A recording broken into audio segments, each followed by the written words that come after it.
So my crucible is finally giving out on me. I was able to pull off one more pour, but as you can see, it was dumping out the sides as I was trying to pour it this way. That side just flaked off. But anyway, we keep plenty in stock, so it's not like we're in trouble. So glad to have my air line run back around here. I've been missing using the plasma cutter. I didn't have a way to get air to it after we started putting the walls up, and I finally got an air line routed around. I've been needing to use this, and I finally got around to getting air going back to it. I've been trying to keep this looking brand new. It's kind of hard to do outside. I keep a trash bag over it. It fits perfect. And I keep my torch in a box that I brought home from where I used to work. Well, it's an airtight box. But anyway, I'm fixing to get everything plugged back in and cut this thing on and put it to work. So I don't show this machine enough, but it's the Everlast 82i. It's a very handy machine because we can cut gates off of any contour regardless. It doesn't have to be a straight cut like with using a grinding wheel. It can be a curve where you can't get into that area with a grinding wheel. This will. And I usually, because of the deviating thicknesses of my gates, I can usually get away with running it at about 30 amps. Yeah, I could go way on up, but 30 seems to be the sweet spot. And our air pressure is fine, so I'm gonna get my goggles and gloves and get to it.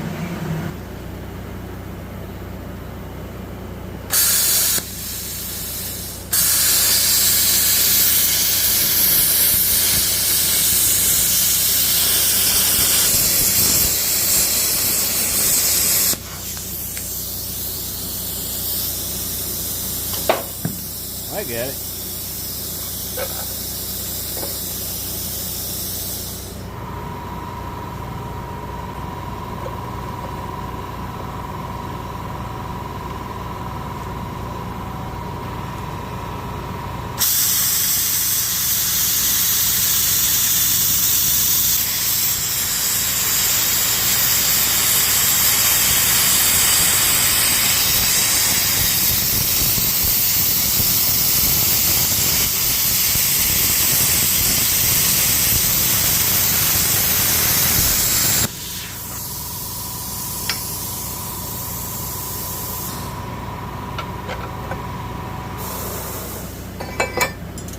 I just don't want to ruin my castings.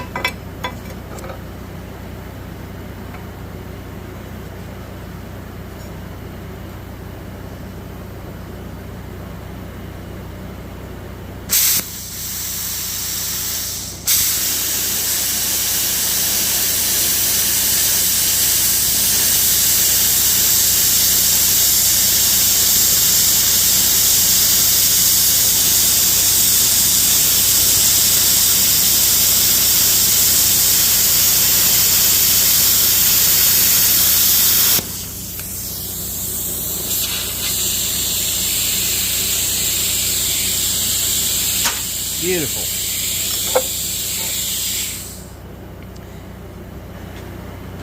So on these castings, they can be done either way. I went and poured these top down straight through the riser.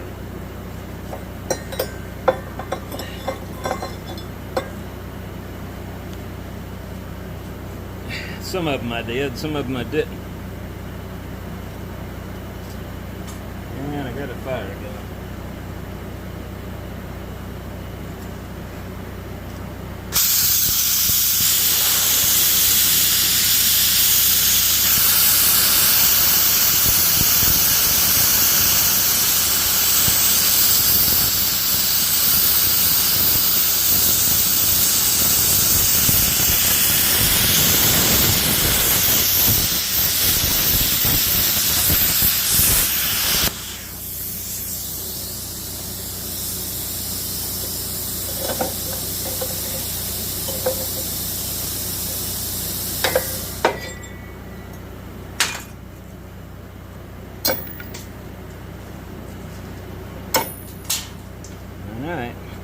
I'm probably going to try to get a little closer to that and burn that on out.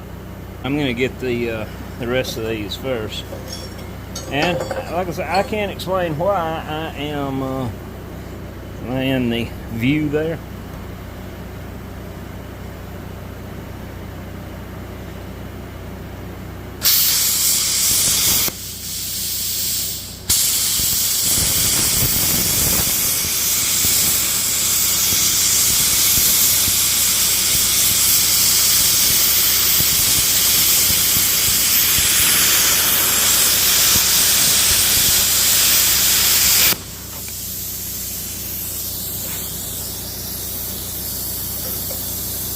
My happy little plasma torch.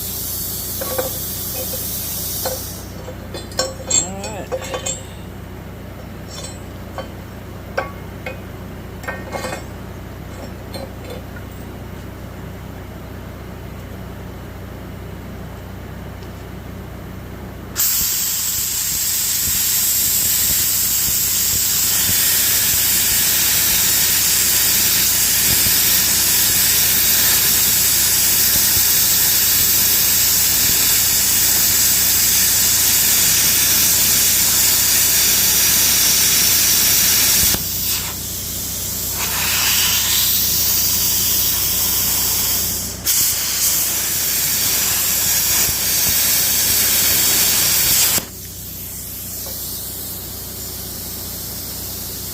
I inhaled 0 grinding dust. Get these vents broke off. A little change of scenery here.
That son of a gun. I'm not having very good luck with it. I'm not holding my mouth right or something.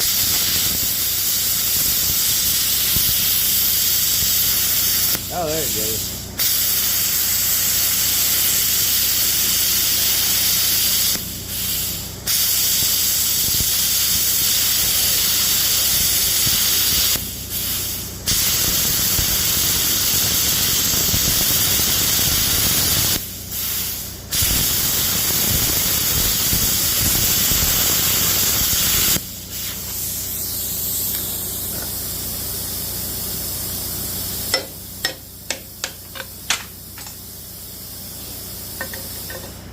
Play around with this a second.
Alright, let me cut that thing up some more. Alright, I cranked it up to 50 amps. I didn't think about having to cut through these thick risers.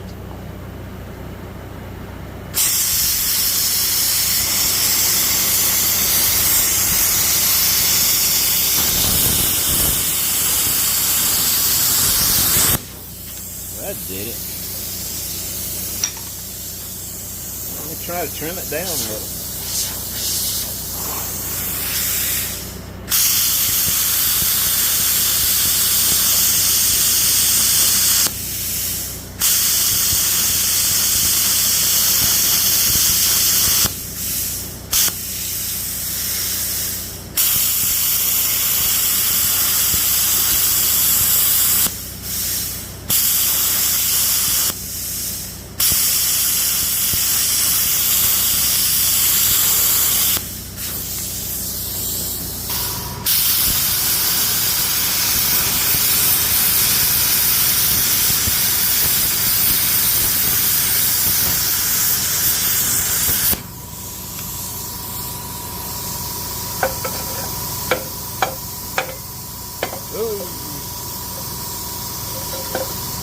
Got a bunch of mess right there I got to cut out. I didn't see that.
Spot right there too.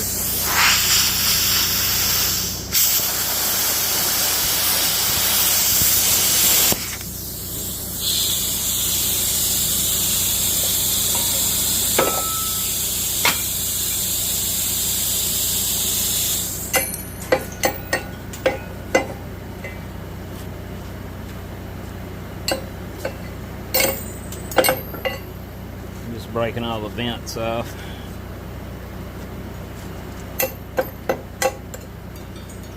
Got a little flashing, but that'll chip right off of there.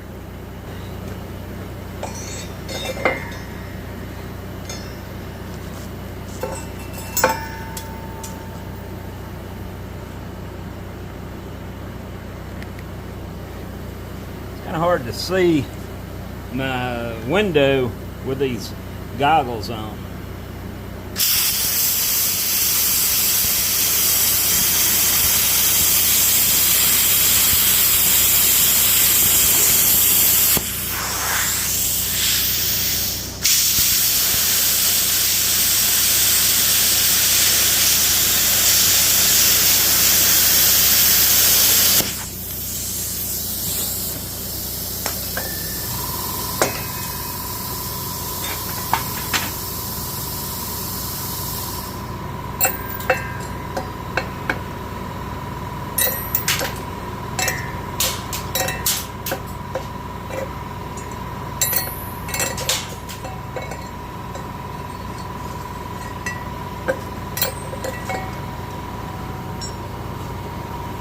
Now these, I said I had to recast one of these. This is the bad one here, but I'm going to send it on in case they want to use it, but it does have inclusions in it.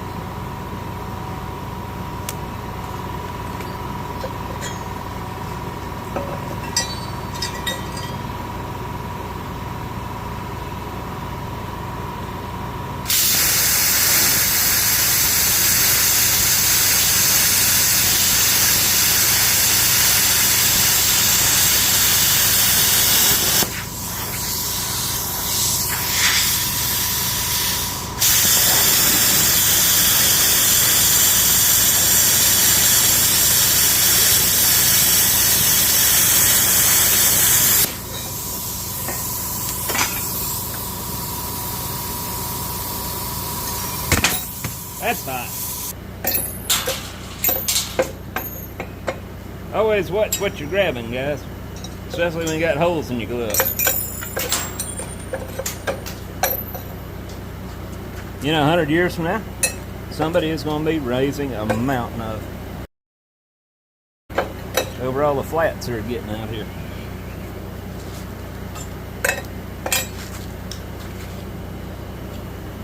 You know, just for the heck of it, let's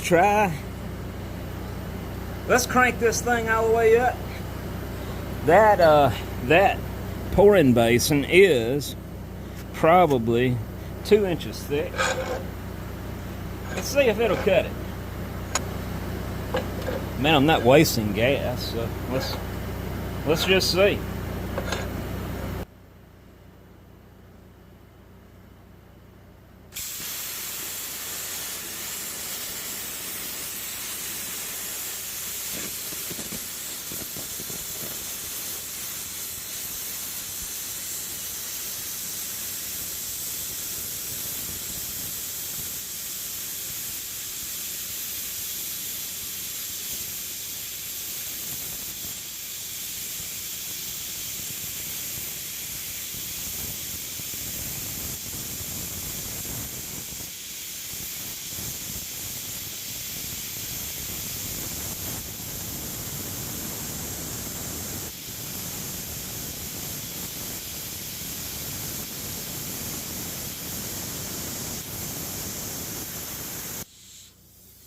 It tried.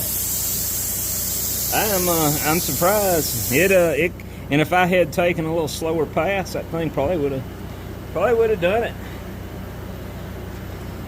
But anyway, guys, I really like this machine, and yes, I want you to see I am wearing protective goggles with this. As you can see, I was running it at 80 amps, and cutting pressure, that's 65 psi. But I need to learn how to do a better job on cylindrical cuts. I'm not sure I know how to do that.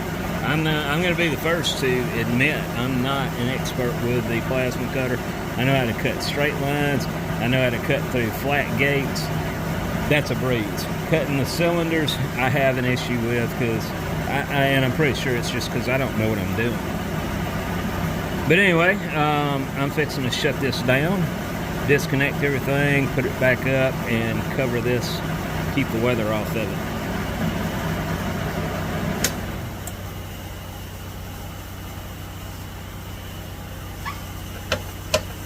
I didn't have a cover for this, but I've got a black trash bag that works perfect, and it keeps a good snug fit on it. We do get some mist coming through the building here under the awning from time to time, so I do not want this getting wet, and I want to keep it as much out of the environment as I can.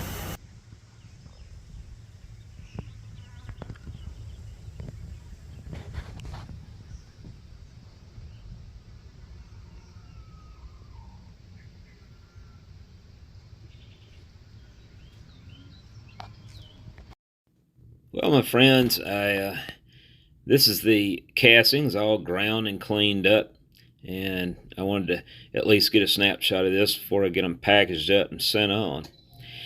I couldn't tell you the name of each one of these castings. All I know is this is hardware for a greenhouse that they're restoring up in West Virginia at Elmwood Estate. This job consisted of 5 different patterns. They all had their own special molding technique in order to pull this off, and it did take close to 3 weeks to get it done. We did run into a few problems, but for the most part we were finally able to pull this off the last second. Now there are some features that we were not able to cast, like the square holes in there, because we were using castings and original patterns with core prints. The castings that you have watched me cut these gates off on are actually going to a greenhouse that's being built up in West Virginia. The name of the property is Elmwood Estate, and it's actually a Jeffersonian mansion. Elmwood was built in the late 1830s by William B. Phillips, Thomas Jefferson's best mason from the University of Virginia project. My customer over this project is Mr. Chris Voleck. He is the owner of the property, and he has informed me that there's been notables such as Henry Clay himself, who is a frequent guest. If you would like to know more about this property, check out their website at elmwoodestates.com. There's a lot of information there that you might find interesting. Have a good day.